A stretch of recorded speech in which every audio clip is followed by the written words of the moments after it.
Today is a monumental day, the day we are redefining the United States leadership in the Western Hemisphere. We are here to introduce the Americas Act, the most important trade and investment bill in the United States vis-a-vis Latin America.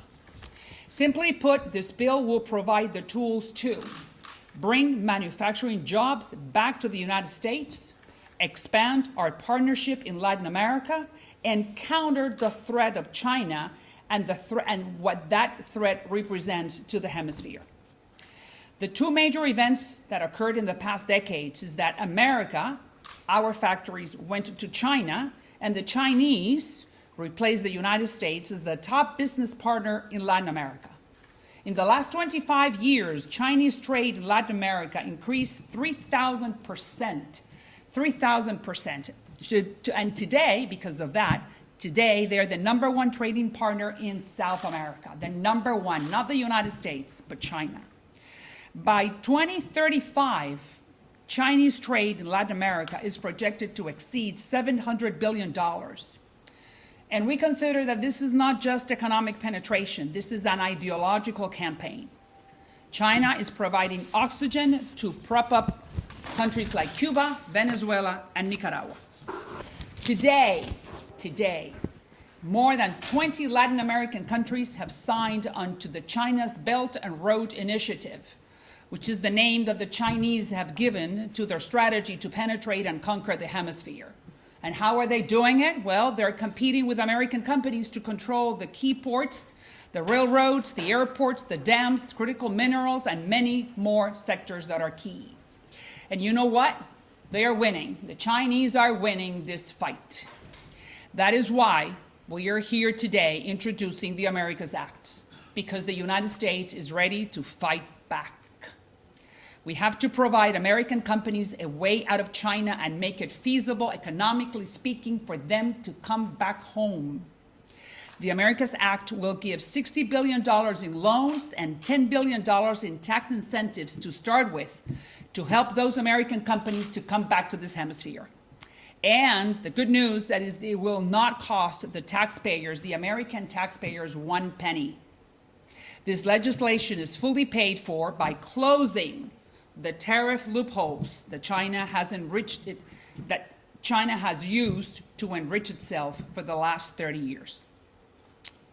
America's Act promises to bring hundreds of thousands of jobs back to our hemisphere. But the good news, and that is not only for the United States, the good news is that the whole hemisphere, our neighbors in Latin America and Central America, will be able to benefit from this initiative. The big prize, the very big prize, will be to give our allies in Latin America the opportunity to join the USMCA, the free trade agreement between the United States, Mexico, and Canada, the gold standard of the trade of the trades, the gold standard of any trade agreement in the world. Today, this benefits basically only for Mexico and Canada, but soon this will be for the rest of the hemisphere. Just imagine Ecuador, Peru, Central America, they can all be part of the big boys club of trade, the USMCA. But to be part of this club, the countries need to do their part.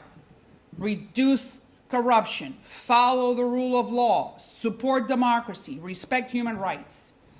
That is needed in order to be able to be part of this big boys club. For my constituents in Miami, this bill will create world-class business opportunities and jobs in South Florida, and it will solidify our leadership as a trade and tourist hub for the rest of Latin America. The Americas Act is the solution to grow our economy and bring stability and democracy back to the hemisphere. I'm very thankful to Senator Bill Cassidy, to Senator Michael Bennet, to my colleague Representative Espaillat for their leadership on this initiative, and to Chairman Mike Gallagher of the Select Committee on Chinese Communist Party, who just joined this bill. The United States must regain its leadership role in this hemisphere, and with America's Act, we can win the great power competition against communist China How? By selling our two best products, democracy and capitalism.